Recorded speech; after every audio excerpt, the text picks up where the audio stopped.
So, I'm aware this talk will be posted to the YouTube channel for Flying Cloud, and so we've got a lot of folks who are watching this talk at a different time and in a different place than it's being offered. We also have the wonderful folks who are with us today on Zoom and are in the room, and what would be helpful for all of us as context is today is October 18th of 2025, and there's a lot going on in the country right now today. As we are sitting here together in the beautiful conference room, here it was what was formerly Aslan Institute. There are folks all over the country who are either rallying and marching now or getting ready to rally and march as part of one of the No Kings protests. It's a little strange for me to be here when I feel like I should be there. And I actually did quite a bit of soul searching, to be honest with all of you, about like, should we cancel the retreat? Because the retreat's been on the schedule for like 6 months or 9 months, or I try to get these things, a year in advance or at least 6 months in advance onto the schedule, onto the calendar, and then they announced the date of the march, and I thought, geez, I don't usually miss those. I wonder if I should move the retreat. And the calendar didn't lend itself to that, and I thought about canceling it. I very nearly did. I don't know if that's the right decision or the wrong decision. Not really the point. The point is, I want to try to marry what we're doing here today. I want to try to marry our introspective practice, our self-awareness practice, our meditation practice, to the world at large. I think it's really tempting for all of us to think of contemplative practice as being separate from worldly practice, right? From engagement in the world. They're oftentimes thought of as kind of different and maybe balancing or maybe complementary ideas. And I get that. That's cool. On one level, they kind of are. On one level, they kind of are different things. And on another level, they're very much not. So I'm going to play with that a little bit today. I don't know if I'll have success in doing that, but because of how I was trained from the very, very, very beginning to understand meditation, I think I was fortunate, actually, in discovering it in the tradition that I discovered it in, because it was never given to me and never described and never talked about as any kind of escape or withdrawal from the world. It was just never even considered to be such a thing, ever. It was always understood to be engagement, engagement, engagement, engagement. It was always understood to be a yes, a punching in, like I said. Like, we're punching in, we're not punching out. We're moving forward, if that makes sense. Not that there's a directionality to awareness, but we're moving forward toward our lives. We're here to see more, know more, understand more, feel more, more. Can you feel it? Like we're expanding around the human experience. We're moving toward it. We're saying yes. There's a very big, you can feel kind of the energy to that. And not a withdrawal from or a limiting from or an escape from. There wasn't a narrowing of the view. There was an expansion of the view. And I'm grateful to that. And I do think meditation practices can be used for all sorts of different things. And so this isn't any kind of proselytizing for one version over another, but I'm just confessing to you my starting point is that the balance between contemplative practice and engagement has never really shown up, at least in my experience, as being two opposing forces. But I also understand that it makes sense that a lot of us would perceive it as such. I get it. I get it.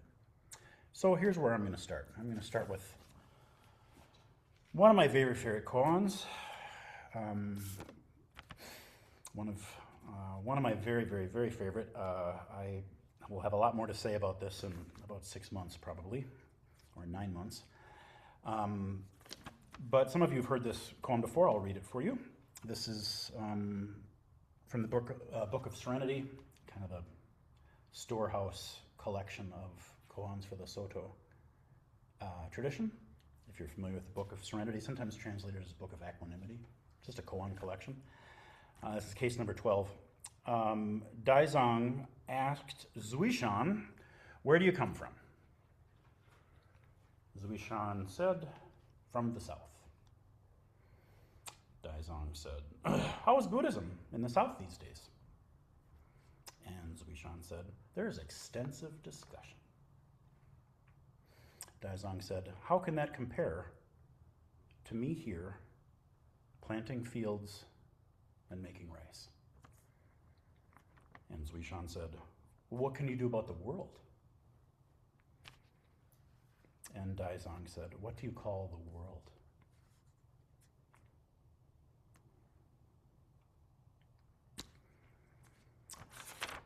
So there's our little story. It's got all sorts of different things going on in it. I'm only going to focus on the last line. The last two lines, really. What do you do about the world? What can you do about the world? And that's a beautiful question. That's a bodhisattvic question. That's a recognition of interconnectedness. What can we do about the world? There's a recognition baked right into that question of the reality of suffering. What do we do about the world? All of us understand it's on fire. All of us, if we look really carefully, understand it's always been on fire. It's never not been on fire. It's the first noble truth. It's the experience of being a human being, right? We all come out screaming, as they say. What do we do about the world? You're up here in your little monastery, Mr. Zen Pants, planting rice, staring at the wall, wearing your weird little patch-colored robe. What are you going to do about the world? It's a beautiful question. And the answer is equally beautiful. What do you call the world? Where are you drawing the line? So, I'm going to steal a little bit from Zaisha O'Connell, Susan O'Connell from the San Francisco Zen Center. She says, time and again during the question and answer sessions after a Zen lecture, someone will ask, what is the use of just sitting in silent meditation when there is so much suffering in the world? Good question. What can you do about the world, right? This question is usually meant as a challenge to what seems a kind of passiveness. It is true that the world is full of suffering beings, humans, animals, plants, even the planet itself is deeply suffering. Shouldn't we be having extensive discussions, protesting, implementing solutions? This koan does for me what I think is the intention of all koans. It stops my mind in mid-stride. It brings my awareness to the importance of asking questions before acting. Questions like, what is the nature of suffering? And what is its ultimate cause? How can I help a world that I see as separate from myself? Wouldn't it be more beneficial for me to deeply understand how the world is not something out there that needs saving? If I consider the way we are all constantly, every moment, making the world, then each simple, ordinary action that I am able to take right here is doing something about the world.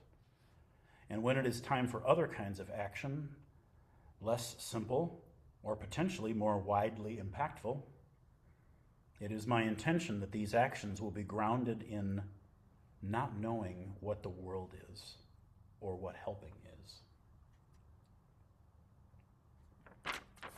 Whew. Some of that makes sense.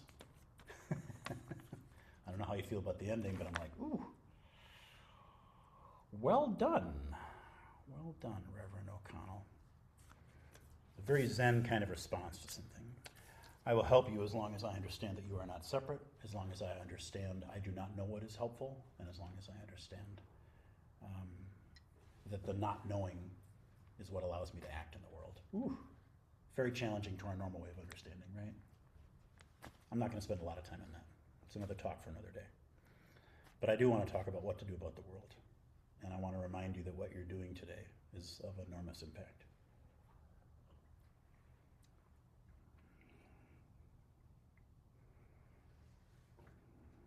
It seems to me that the no kings idea is about boundaries.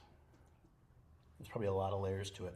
I thought about talking today about how, in all of our spiritual traditions, there's always some sort of relationship implied between the mystic who has the wake-up experience and the powers that be in the world at that time, right?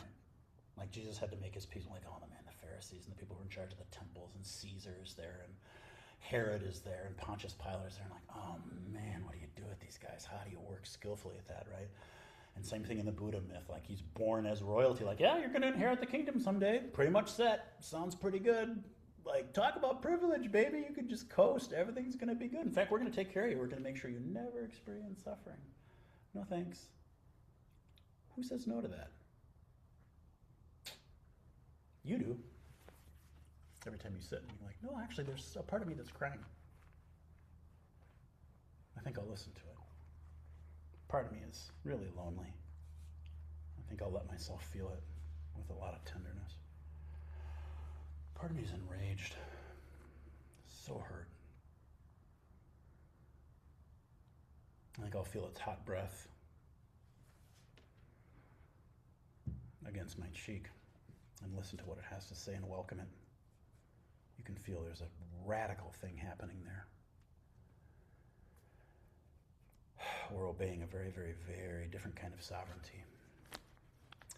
So boundaries and setting boundaries and saying no to, like, no, I will not allow you to have power over me, from a place of terror, from a place of oppression, from a place of minimizing, from a place of marginalizing, from a place of ignorance, from a place of greed, from a place of hatred. We could just list things all day long. There's part of us that can understand that's the activity of love. Like, no. Ouch, you stepped on my foot. Ouch. I'm letting you know. Ouch, there's a boundary. Ouch. Oh, right. We hope for a loving dance partner that goes, oh, sorry. I'm still learning it. Didn't mean to do that. Pretty simple. When those cries are not listened to and not heard and not respected, our ouch has to take different forms. We have to set boundaries. We do set boundaries. What's very important from a meditation perspective, from a Buddhist perspective, those are two different things, but I can only really speak with experience from one of those two perspectives. Loving boundaries, or wise boundaries, right boundaries, that's good enough. Right boundaries are always understood to be boundaries with a behavior, or boundaries with an ignorance or a misunderstanding. Does that make sense? I'm setting a boundary with a behavior. If we're dancing together and you're stepping on my toe, I go, oh, ouch. I'm just setting a boundary with you stepping on my foot. I'm not setting a boundary with you. Do you feel the difference there? There's a big difference there. I'm not saying no to you as a being. I'm not saying no to you. Right? I'm just, that thing that you did, that thing that you said, that idea that you have, whatever that is, I'm just going to set a boundary with that. Does that make sense? It's like when you tell your kids, okay, you got to be home by 10. 10 is the curfew. I'm setting a boundary with you being out past 10. That's a no. A yes to you, no to you being out past 10. Pretty simple. Pretty simple. It's about a boundary. No, you don't get to call me that. No, you don't get to use those words. I'm setting a boundary with that behavior, right? That's what I'm setting a boundary with. I'm not saying no to you. I'm saying no to you doing that thing. Why? Because that thing causes suffering, ultimately. It ultimately just causes suffering. It hurts me, it hurts you, it hurts the world. If it hurts me, it hurts you. If it hurts you, it hurts me. That's just how it goes. Right? No, you can't pollute the river, because we're all the river. So no. No to that behavior. No. Yes to you. Do you feel what we're trying to hold there? That's really challenging. To hold the yes to the person at the same time as the no to the behavior. That feels really alive today. And for those of you who are going to be surrounded by many hundreds of people shortly, very difficult not to fall for the trap of, I am in opposition to other humans, as opposed to, I'm in opposition to an idea that's actually hurting all of us. The no is to the, can you feel it? The no is to the oppressive milieu. The no is to the fear. The no is to the rule that isn't fair. The no is to the thing that hurts people. That's the no. It's incredibly challenging spiritual practice to actually open up to the truth of, if I'm really, really, really, really all the way to the bottom awake and really seeing it, I actually can't set a boundary with you unless I love you. Otherwise, that boundary is going to have just a little bit of, there'll be a little bit of sticky, there'll be a little bit of poke, there'll be a little bit of ego activity there, right? Which is fine. I'm not suggesting anything different than ego activity today because we've all got active egos. But can you kind of feel what we're saying there? It's like, I'm absolutely not saying no to any part of you. I'm just saying no to you acting from that impulse. That impulse is going to hurt me because that impulse, that thing that you're doing, that thing that you're saying is coming from your greed. It's coming from your hate. It's coming from your delusion. It's coming from your misunderstanding. I know that place very, very, very well. It's not separate from me. It's not different from me. I'm not above it. I'm not better than you. Can you feel it? There's not about a power dynamic. It's just, oh, I get what you're doing. I get what you're doing. No, no, no, no, no, no, no. Because I do it for myself. Oh, I see what I said there. Oh, I see what I said there. Whoops, I see it. I see it. I get to make friends with all the layers in me that gave rise to that behavior. I see why I did that. I'll make friends with the feeling and the impulse, the memories, all the karma around that. Oh, there you are. I see it. That's why you keep stepping on his foot. I see it. And now I don't have to do it anymore.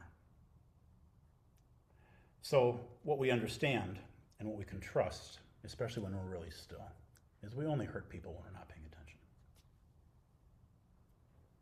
We actually only harm ourselves or others when we're not paying attention, when there's something that we don't see. When there's something that, does that make sense? Like we forget, oh, you and I are the same. You and I are connected. You are me on one level. I can only actually hurt you if I'm not paying attention and if I don't see it. And so my vow becomes, my practice becomes, my whole thing becomes, how can I see it? How can I pay attention? How can I pay attention? Why am I doing what I'm doing? What am I thinking about? What am I feeling? What are the impulses? What are the needs? What's the memory? What's the autopilot? Get to know this conditioned person, right? Just to get to know, illuminate from within all of the different corners. Oh, there's so much there in the body.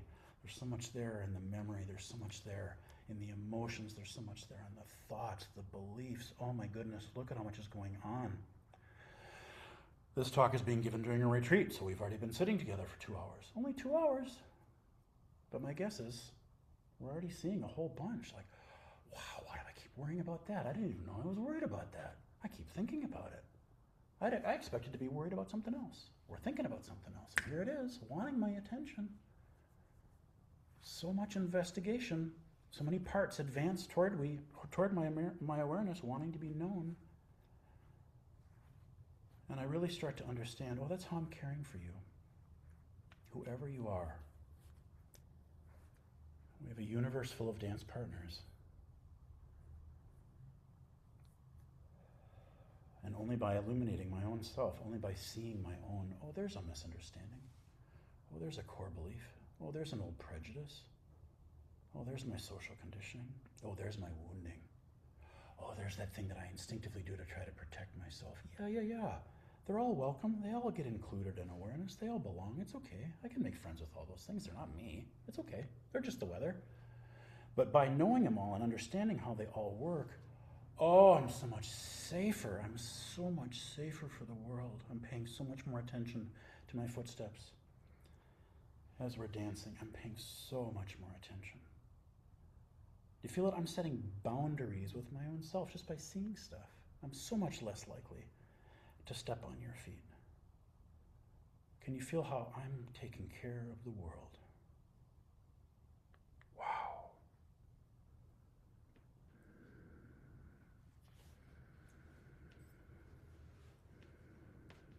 It occurs to me over and over, I'm reminded of this, that as much as I understand intellectually, I trust we all understand intellectually the teaching of non-separation. That's a fancy word, but interconnectedness, right? On some level, we all know the spiritual principle, because it's in every spiritual tradition. We're all one. We're all one. We're all the same. We're all children of God. We're all Buddha. We're all indivisible consciousness. We're all one on one level, and on another level, we're separate, right? Both those things are happening Does that make sense to folks? Even in just a conceptual sense, you're like, yes, we are separate beings. We're separate beings. I'm going to drive home in my Subaru, and you're going to drive home in your Subaru, right? Those are two different Subarus. They're different. They're separate, right?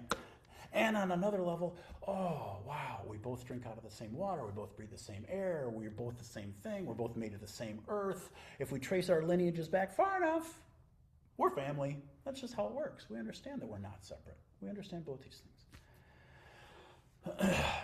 And so it makes sense that our teachings in all of our traditions talk about compassion. They talk about love. They talk about equanimity. They talk about loving your neighbors. They talk even about loving your enemies. Oof, that's pretty strong dharma. That's pretty tough teaching for us. Love your enemies. Go ahead and set a boundary with them, but you got to love them first. Remember, you're saying yes to them as a person. You're saying no to their behavior.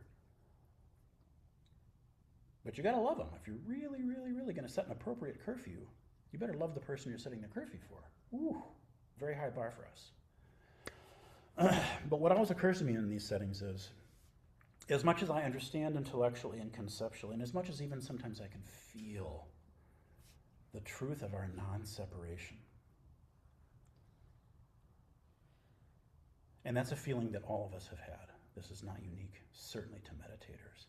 All of us certainly have had the experience of being surprised by how much we feel the presence of another person's pain or the presence of another person's joy.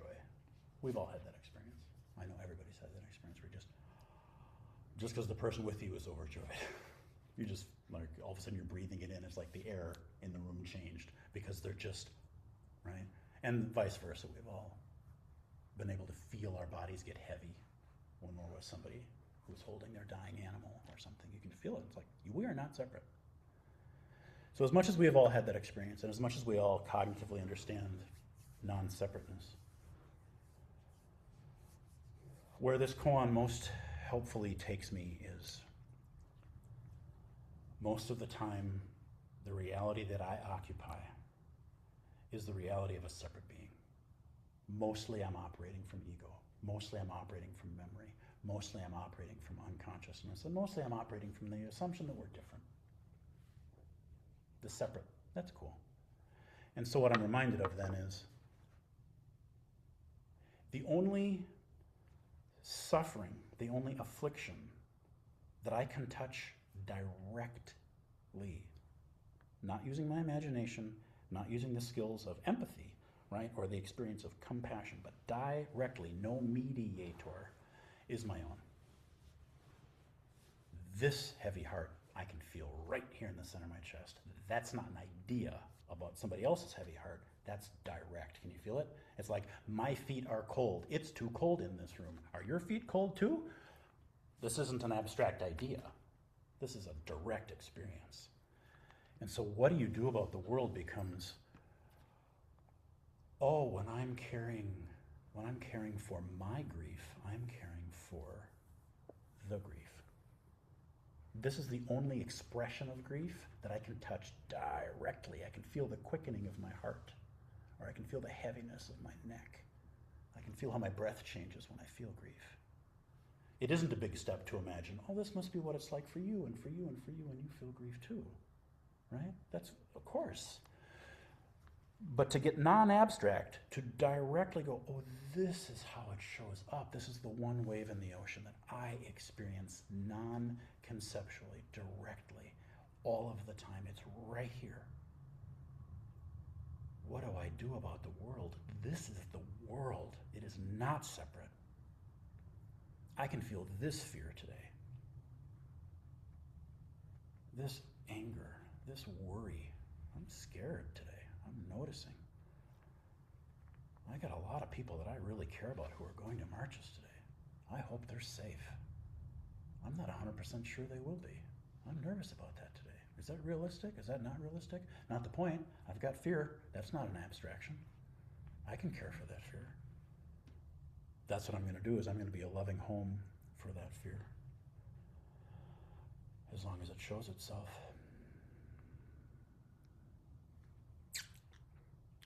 What do you do about the world?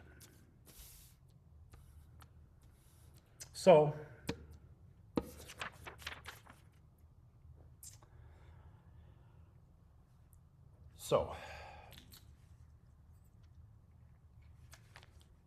I'm reminding us of something that everybody who has done any kind, in any tradition, of deep contemplative practice for the past 4,000 odd years. I'm choosing that date arbitrarily because it's kind of the beginning of like the Vedic tradition and all that kind of stuff that we inherit. I'm reminding us all that every single time we sit down, and every single time we choose to turn toward our experience as awareness, every time we choose to say yes for even 3 breaths. Oh, there's the body. There you are. There you are.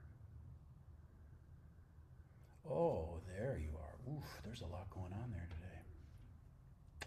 I hear you. Can you feel it? I'm turning toward. Every time somebody does that. Every time somebody says yes. Boy, that's activism. There's no getting around it. I am not arguing for quietude. I am not arguing for passivity. I am not arguing that anybody should not go do the things they're going to do. Absolutely not. What I am remembering as I go forth in the world is that beautiful, stable earth that I feel when I am sitting, and that beautiful, stable earth that I feel when I am doing walking meditation is exactly the same stable earth that will be out there when I go out there. No different. And that beautiful stream of breath that's always changing in the temperatures and the textures and the sounds and the tastes. Right there, that very first thing I did right before I screamed for the first time. After I was born, it was right there. It's never been absent. It has never been absent, and it'll be out there. Just like it's here. Never absent. So I'm never not in the world. I'm never not caring for the world. I care for you, I care for me, same caring. I pay attention to my breath in the zendo, outside of the zendo, same breath. Your anger, my anger, your grief, my grief. Can you feel it? That's so beautiful. So I'm reminding you that what you're doing today makes way more difference than you imagine it does. And just because we don't get the footage on the news tonight, and just because we can't always put our fingers on what specifically that did, we can lose trust in our process. So I'm reminding you of that. And then I'm ending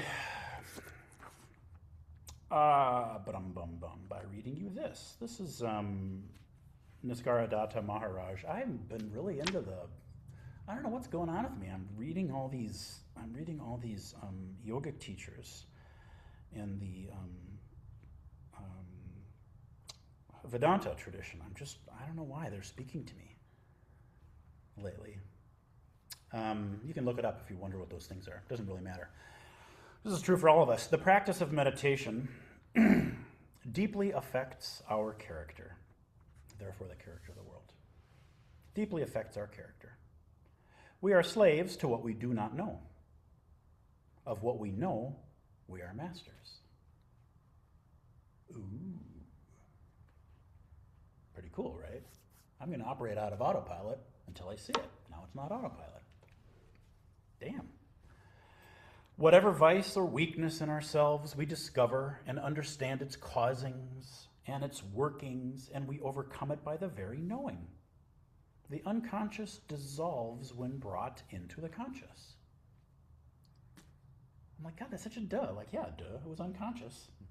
I didn't see it. Now I do. Ta-da! That's not complicated. The dissolution of the unconscious releases energy. The mind feels adequate, and it becomes quiet. When the mind is quiet, we begin to know ourselves as the pure witness. Isn't that nice?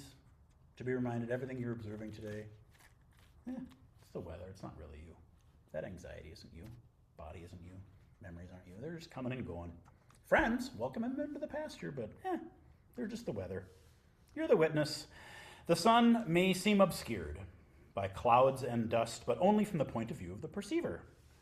Deal with the causes of obscuration, not with the sun. That's why I said, I'm not here to increase my illuminated nature. You can't, dude. Dude is Sanskrit for noble practitioner of the Buddha, right? No, just Pay attention to the clouds. Notice them. Notice the weather. That's why I say, yeah, notice the ego. Make friends with it. Tame it. It's okay. Don't try to get rid of it. And don't worry about the woo. That takes care of itself. He goes on, watch the influence of thoughts, feelings, and sensations on you. Just notice it. Notice the influence of thoughts, feelings, and sensations. Be aware of them in operation. Watch their expressions in your thoughts, words, deeds. Gradually, their grip on you will lessen and the clear light of love will emerge. Do you see how that's just me talking about paying attention to where my feet are going while we're dancing? That's all I got to do. Just pay attention. It is neither a difficult nor a protracted process. Oh, man.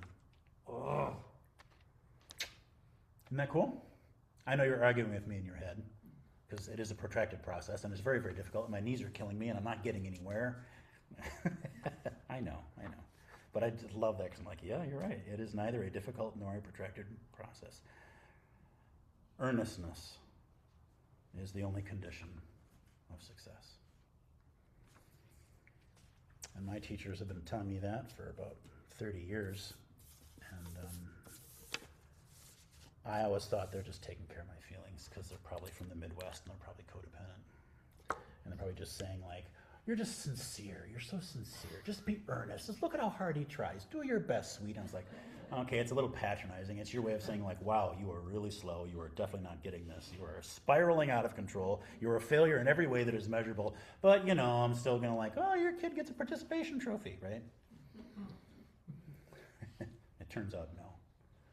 They were actually telling me the truth the whole time. It is wisdom which is seeking wisdom. That's why you're here today. That's why you're listening to this talk. That's why you're letting your heart break. That's why you're brave enough to follow your breath. That's all. It's absolutely beautiful. We are not separate from that which we seek. So I thank you all for your practice today. I thank you for listening to me. For those of you who are heading out later, please bring that beautiful heart out with you. That's what the world needs. For those of you who are not going out later, please bring that beautiful heart with you. That is what the world needs. It is not what we do that changes the world. It is the place in us that action comes from that changes the world. And so I thank you. And more to come. More to come.